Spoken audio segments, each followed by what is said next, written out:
all that stuff? Yeah, we'll start from the beginning, and we're starting now.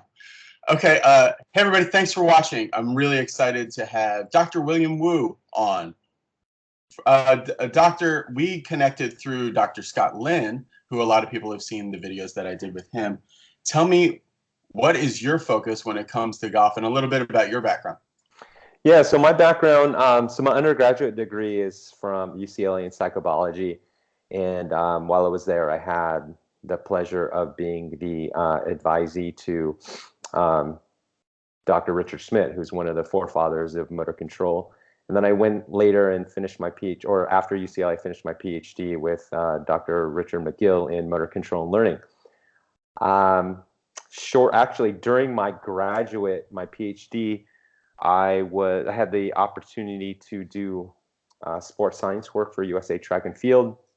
And then I continued to work with them after I graduated, working with their medal contending athletes, basically instituting motor learning principles into their training programs. Now I'm the director for the Center of Sports Training and Research at Long Beach State. I'm an associate professor also at Long Beach State in the area of motor control and learning. I'm also the associate editor for motor learning and sports psychology for the International Journal of Golf Science. And I recently agreed to be associate editor for the Journal of Research Quarterly in Exercise and Sport. I publish, I teach, and I also do quite a bit of consulting in golf in a variety of sports, but primarily golf with a variety of top 100 teaching professionals, professional players, elite junior players, etc. And so my primary job within the golf market or the golf world is to create practice programs for players and to help golf instructors coach and teach their players better. And I do that by leveraging the motor learning and control science. So we were talking before we went recording for 5 minutes. We're talking a little bit about there is a lot of exciting and very interesting new technology that's coming out to see what's happening in a golf swing. So some of those things would be like the gears, K-Vest, Catalyst, obviously, TrackMan, Foresight, all those different things.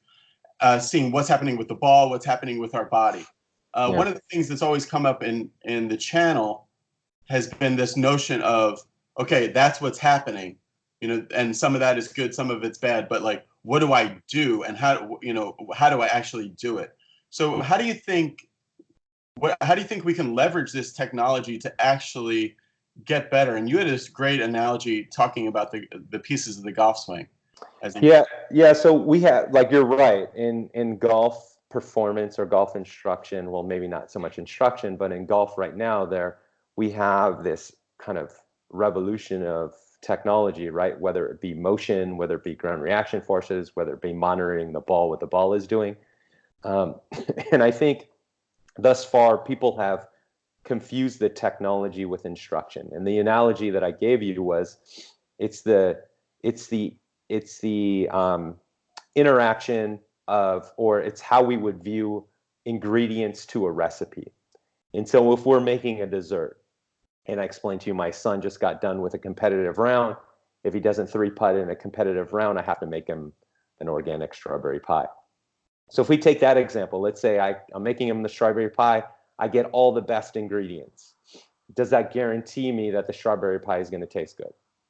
No, it doesn't. So I have to put those ingredients together well in a recipe, in a well-formulated recipe. On It's Always Sunny in Philadelphia, they had this crazy game, right? Mm-hmm. And one of the impossible challenges, there's all these impossible challenges, and one of the challenges was eat a cake. And somebody said, eat a cake? That's simple. He's like, oh, you're missing a word there. It says, eat the ingredients of a cake. So they had to eat the raw flour, raw eggs, the raw vanilla extract, all that stuff. So it became, eating a cake went from being something so simple to something totally disgusting. So it reminds me of that. Absolutely, right? So if you think about the information we get from, let's say, a swing cat or a swing catalyst ground reaction force data, or the information that we get from any type of slow-mo video, whether it be 3D kinematics or any kind of motion, those are just the ingredients, right? And I think what the golf industry and what teaching professionals have confused is that the analyses or the ingredients is not the instruction, right? The analysis, the ingredients has to be formalized into a plan, or you leverage the science, the learning science. In this case, it's motor learning science or motor control science. And you translate that analysis into instruction. And so back to the analogy is you can have the best ingredients, but if you don't have a recipe, it's not going to taste good. Or if you have really good ingredients, but a terrible recipe, it's still not going to taste good. And so what we see right now in terms of technology is we have equipment that's giving us very good ingredients, and that's the biomechanics side, right? But we don't have really good uses of the science as it relates to teaching movement, and that's the motor learning side, right? That's the recipe side of it. So Scott Lynn and I are good friends and colleagues. We publish together, we do talks together, we consult together. It's always a good combination between our expertise, because he's a biomechanist, I'm a motor learning scientist. So I look at him as he gives the ingredients, and he looks at me as, okay, now you have the ingredients, how do we learn it? Right. Or how do we communicate it to the player? And I think that's like one of the primary things going wrong with a lot of instruction, not just golf right now, but if you look at what we're doing with ball data, whether it be baseball or whether it be golf, we're looking at ball data and they're probably teaching movements, right, on how to maximize or optimize your ball data. And there's a ton of evidence right now in the motor control and the motor learning literature that if you teach movements, you're not going to get the best performance out of your player. And it's rampant. It's rampant in instruction. Going back to that, because that's something that we've seen at the golf schools and the channel and stuff. Yeah. So what do you put that into a little story and tell me about how that works in the real world as far as a movement not translating to actually, like, concentrating on a movement not translating to actual better performance. Is that what you mean? Yeah. So there's a pretty established line of research and data that support staying away from getting people to think about their body parts, right, when they're actually performing a skill and learning a skill. And it's better if they think about the effects of those body parts. So let's say, for example, the right elbow is too far away from the body in the downswing, right? So what do you think would be a common instructional tool after an instructor sees this on slow-mo or just in regular video? What would be a common elbow to the belly button? Yeah, they'd say elbow to your belly button or get your elbow closer to your body. Yeah, be super similar. How I view that is that's just the instructor verbalizing the analysis. Right. Right. And like, so your elbow's too far. This is the opposite of it being too far. Yeah. Yeah. And so what you would have to do is translate that analysis into, let's say, a movement effect. And so one way you could do that is I could say the same exact thing, or I can portray the same exact information, but say it in a different way and get this really big bump in performance, right? And learning. And so I could say,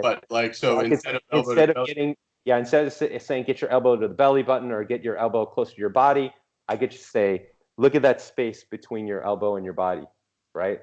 Mm-hmm. Or look at this, like if we're doing the analysis on video, I'd say, look at that space. I'll just say, close the space.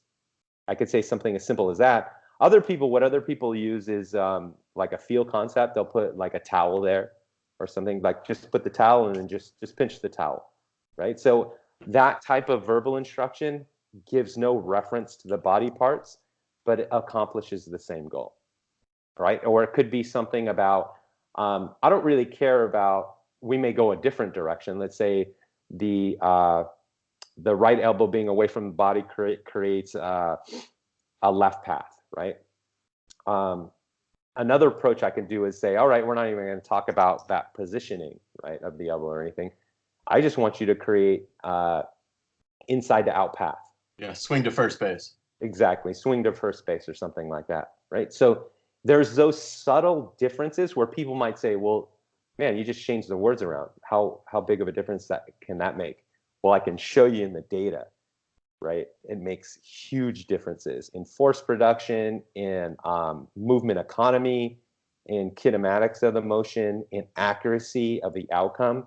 They make statistically significant differences in performance.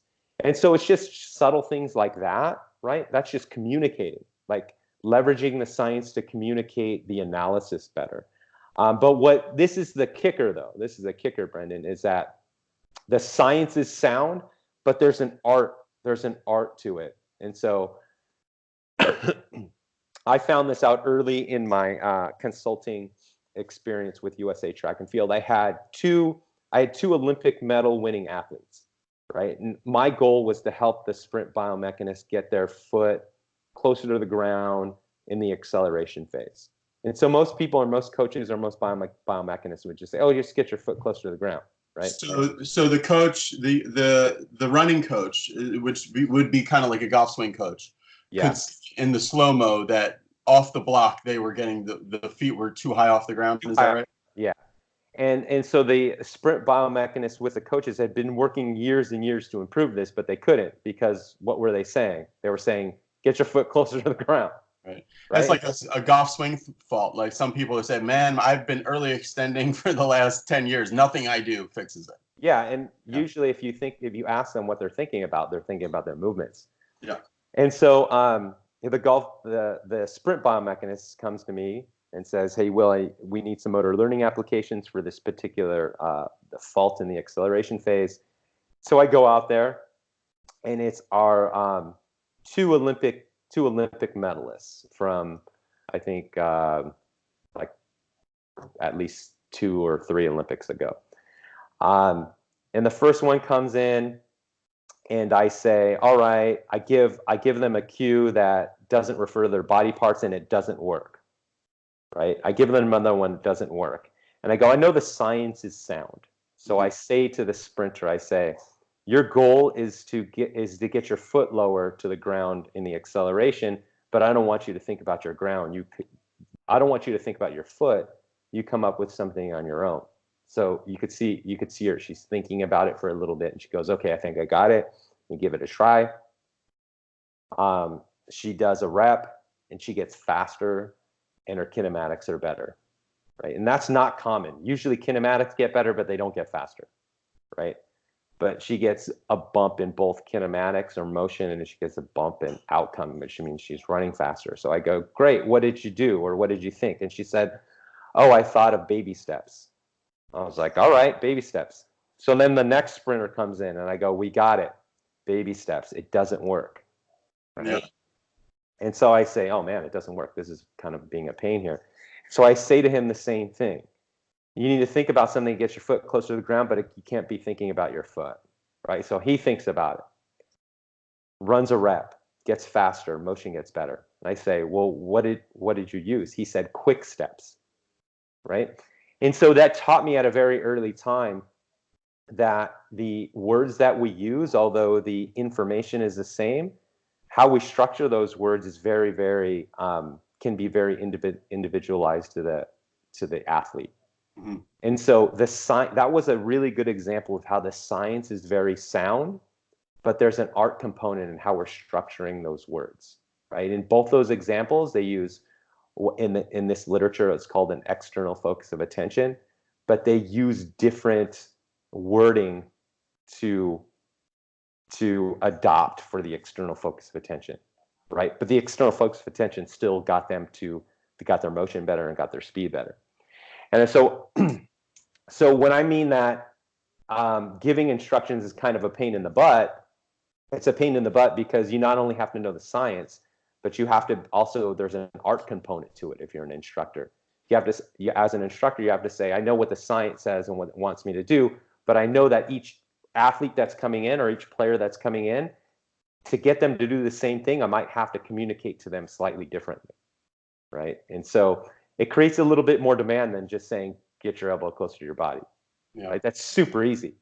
right? But coming up with a way to say it to the same thing, but in a different way to multiple players, that's a little bit more effortful, right? And that's kind of creates a demand on the coach.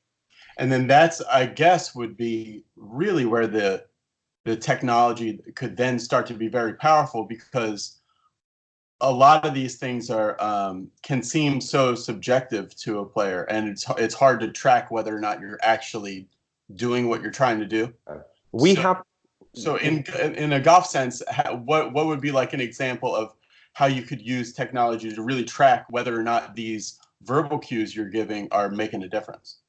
Oh yeah, you could just track the outcomes, right? So, well, let me back up first a little bit. We have to look at technology as not as an instructional tool, but it's basically all the fancy technology we have is a fancy ruler, right? Or fancy bathroom scale. So if you're trying to lose weight and you get onto a scale and it says that you weigh 165 pounds, does that make you fitter? Right. It No. does not make you stronger. It does not reduce your body weight by any means.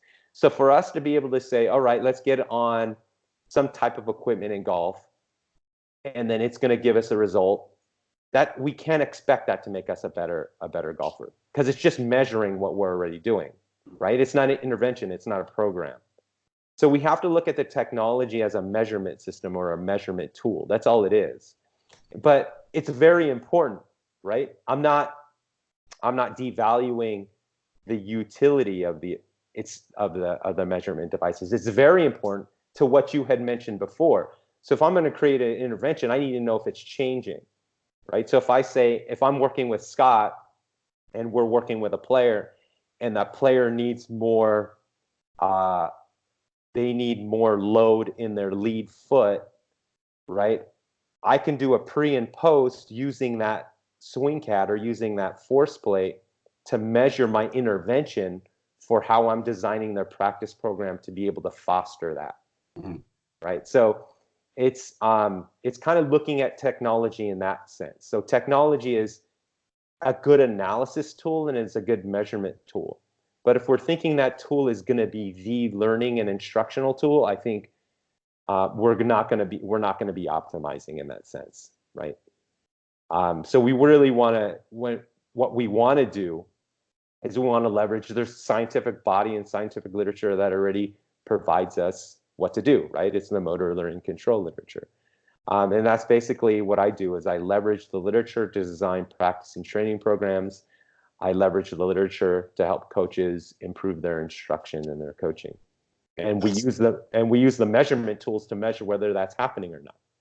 Right, because you might just, a lot of times we see this with people watching YouTube videos. They see a cue on YouTube that has worked for somebody, or that a pro is telling them about, and they might spend like a year or more working on that cue, and it might never have been something good for them, huh? Exactly. So, and it's not that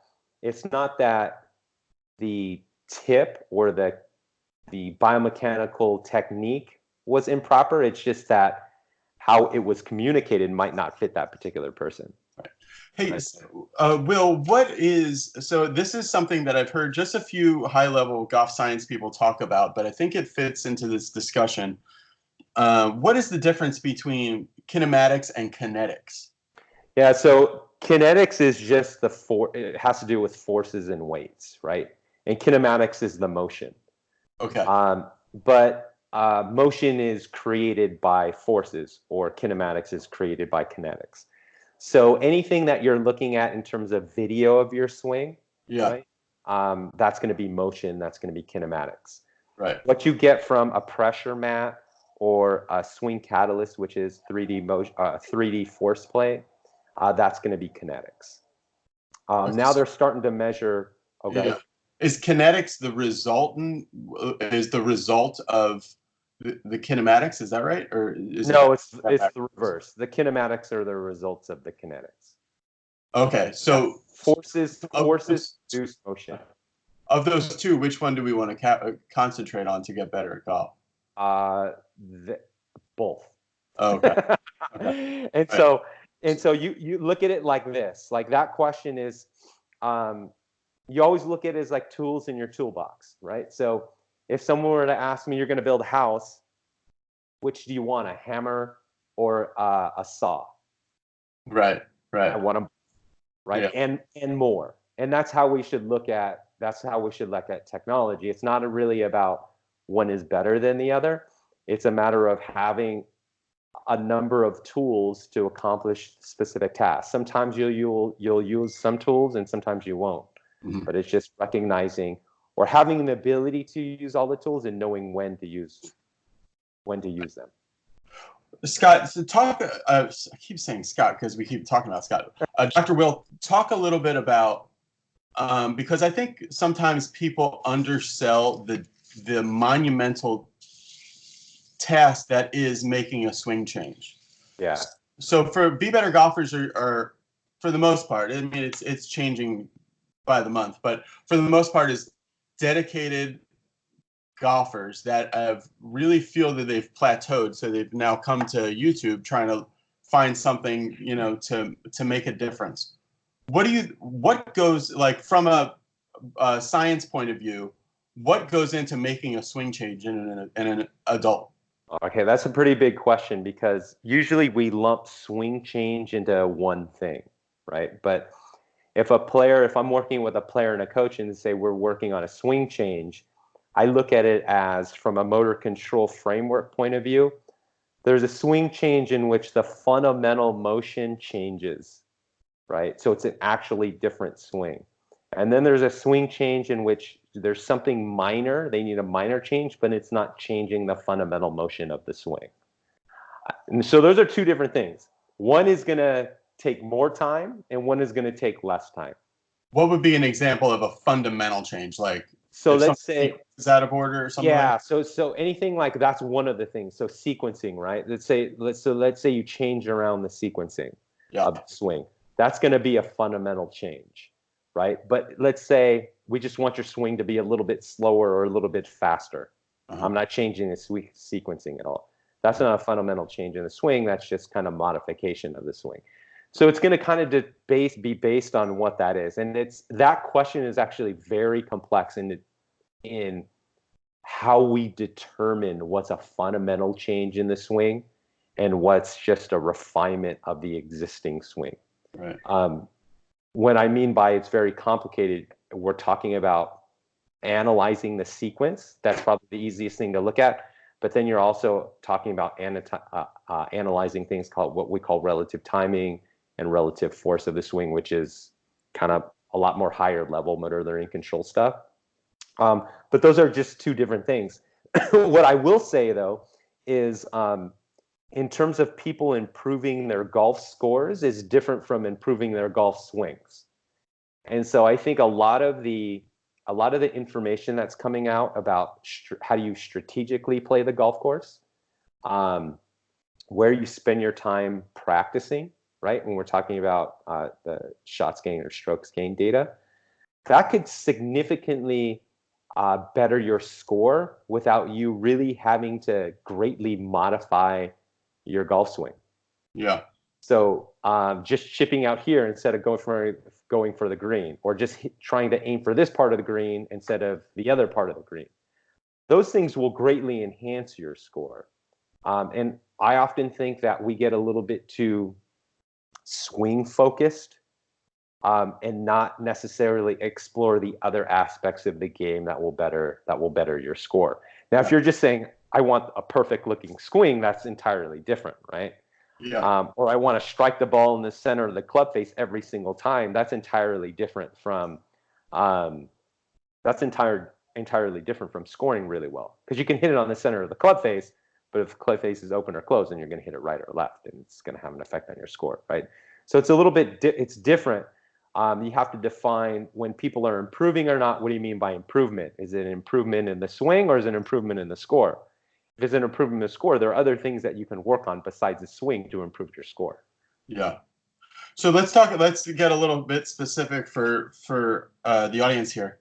So let's talk about a classic case where somebody is very over the top because of a really bad sequence. I see this a lot at the golf schools and other things where they're at the back of the top of their backswing, and then their whole trunk and torso and everything and shoulders just rotates first.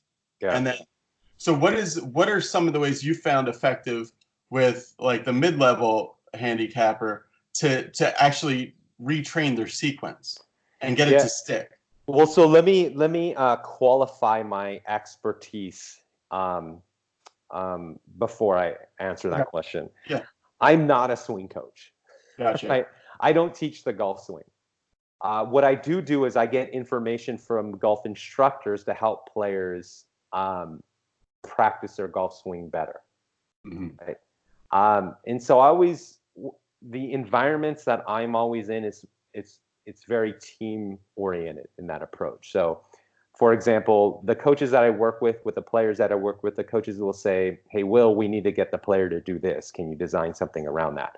Okay. I never say the player needs to listen their motion, right? But so if a coach comes to you and says, like, let's say I'm the coach and I got a Be Better golfer out and I want them to be, I want them to get more into that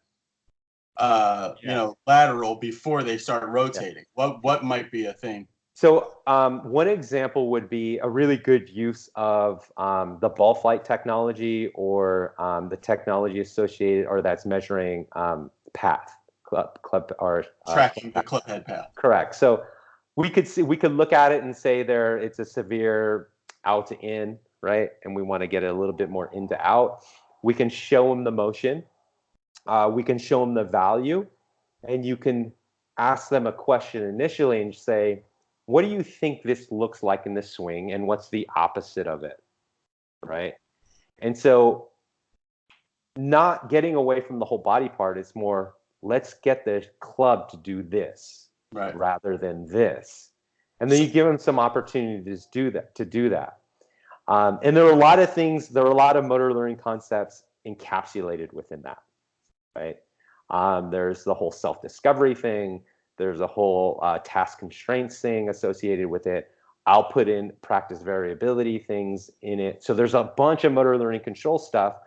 There's attentional focus stuff related in there that if I just say, your path is coming here, we want your path to be here, let's practice working on the path of the club, right? And it could be like what you said earlier, swing to first base, swing to the second baseman, right? It could be something like that, and we're never mentioning any body parts. So this is something that Eric Alpenfeld said to me before, and that I just heard that you said, is as a coach, it's important to it's important to make the student feel, or to actually get the student to feel as though they discovered it themselves. When you said self-discovery. Yeah. What is that all about? Because I'd heard other people say that. You're kind of opening a can of worms here in terms of self-discovery, because it's a broad concept. And what I would like to say to begin with is self-discovery is not on or off. It's a continuum of self-discovery, right? Mm-hmm. So I can be in a self-discovery situation and you still give me a lot of information, right? You give me, if there are 5 pieces of information, you give me 4 pieces, and I have to figure out the 5th. That's self-discovery. Right? So we might say to the golfer, we might say like, okay, on the foresight, we can see your path is 7 degrees to the left, Yeah. What do you think are some things you might be able to do to get your path 3 degrees to the right? Yeah, and you could say, I'm going to give you a couple hints, right? And that could be self-discovery. Here's some things that work for other golfers. Yeah, the opposite case scenario, in which most people do, because people see things a lot as yes or no, right? On or off. Some people will see, oh, you go figure it out. Self-discovery. Right. Yeah. That's where self-discovery turns into a train wreck. And you get a frustrated golfer. All you did was tell me how bad I was. Correct. And then I'm never on the right pathway to goodness, so to speak. And so when you think about self-discovery, it's got to be really dialed in terms of what level of golfer that you're working with. Because my self-discovery for a tour player is going to be different from my self-discovery from a junior player that I'm working with. Right. And how much information and how much I'm leading them. Self-discovery, you always have to lead them, right, towards down the right path. How far the path you take them is still self-discovery. Okay. And everybody should be taken down the path at a different rate. And so it's really important because what it does, I mean, I won't talk about the psychological components of it because I'm not a sports psychologist, but there's a psychological component in terms of what it does for motivation, right? So there's that component to it. But the other component of self-discovery that is really good from a motor learning control standpoint is that when you're self-discovering, you're learning what not to do at the same time as you're learning what to do. Yeah, so what that, it's not for me. That doesn't work. Yeah, exactly. And so what that translates to is mistakes turn into positives, right? Because you can mark that off, that you can mark the mistake off. Oh no, that wasn't a strategy that worked. Let me move on to the next strategy. Yeah. Right. So it's kind of how it will kind of reorient how we're viewing mistakes as, oh, I made a lot of mistakes. You can view it as that was a really sucky performance, or hey, I made a lot of mistakes. I figured out today what not to do. Mm-hmm. Right. So there are two different ways of looking at that. Yeah. Okay. Thanks everybody for watching. If you're interested more in this, stay tuned to Be Better Golf. We're going to do some stuff, some in-person stuff with Dr. Will in the coming weeks. And because we're on Skype now, which is usually thousands of miles, he's actually less than a mile from where I am. So where his lab is. Final words, Dr. Will. When people they've heard all these different concepts and they want to boil it down to, okay, how can I use this concept of motor learning to better my game? What would you like some kind of breadcrumbs to leave for people to start them on this journey towards getting better using these concepts?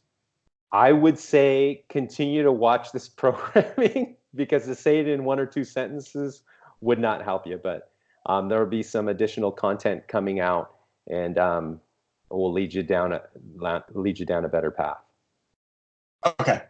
Click the subscribe button. I'll put Dr. Wu's email in the description to this video if you're interested in more about what he's up to. See you later. Bye.